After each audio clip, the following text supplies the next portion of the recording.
Today, shortly before 10 o'clock at 9:47 a.m., the Los Angeles County Fire Department received a 911 call of a potential helicopter down in a brush fire at the intersection of Los Virgenes Road and Willow Glen Street in the city of Calabasas in unincorporated Los Angeles County. Upon arrival, our firefighters discovered approximately a quarter-acre brush fire that resulted from a crash on the hillside. Our firefighters hiked in to the accident site with their medical equipment and hose lines to extinguish the stubborn fire. In addition to our firefighters hiking into the incident, we had one helicopter flying to the incident with firefighter paramedics on board. Those paramedics were hoisted down to the incident early into the incident. They did a search of the area for survivors.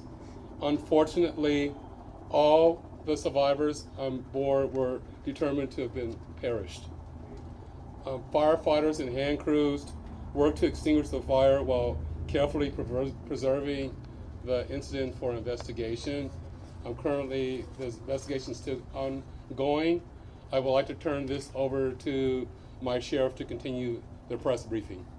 Personnel from Los Angeles Sheriff's Station responded to the scene of the crash site and assisted the fire department, and we've established a containment area, and now our Aero Bureau has a handle on traffic or aircraft accidents. However, when there's a fatality, then it switches to the National Transportation Safety Bureau, the NTSB, and the Federal Aviation Administration, the FAA.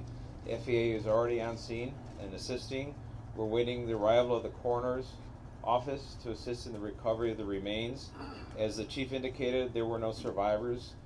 We have a manifest that indicates that there was 9 people on board the aircraft, the pilot plus 8 individuals. At this point in time, we have nothing that we can add until the coroner does her job, and we'll be making those notifications when we have the information and we know the next of kin have been notified. Then we can release the information publicly, and you'll be notified. Helicopter accident in Calabasas early Sunday morning.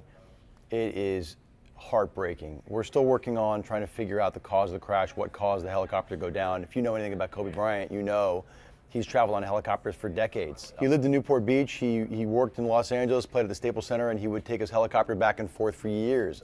Something went wrong on Sunday when he and his daughter were on the way to go to the Mamba Academy to work with children, to help them, on their basketball skills. And something went wrong with the helicopter. It crashed. Emergency personnel raced to the scene, but unfortunately there were no survivors. 5 people died in total. This is one of the saddest stories I can ever remember working on. Look, I know not everybody loved Kobe Bryant. He certainly wasn't perfect. But in this particular situation, you're talking about a family that lost a father, that lost a daughter. How can you not just feel terrible for everybody involved in this thing?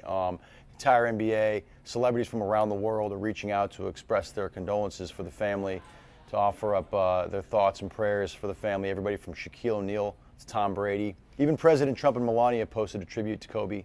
An investigation into the crash is underway. This is how I imagine things panning out from here. Most likely the Lakers will commission a statue to be made for Kobe outside Staples Center. The NBA will probably have everyone wear a number 8 or number 24, something to pay tribute to Kobe for the rest of the season. You've got to imagine they'll do something during the Super Bowl and, of course, the Oscars. Kobe Bryant won an Oscar, so he'll probably be honored there as well. R.I.P. to Kobe and his daughter Gianna and everybody else who was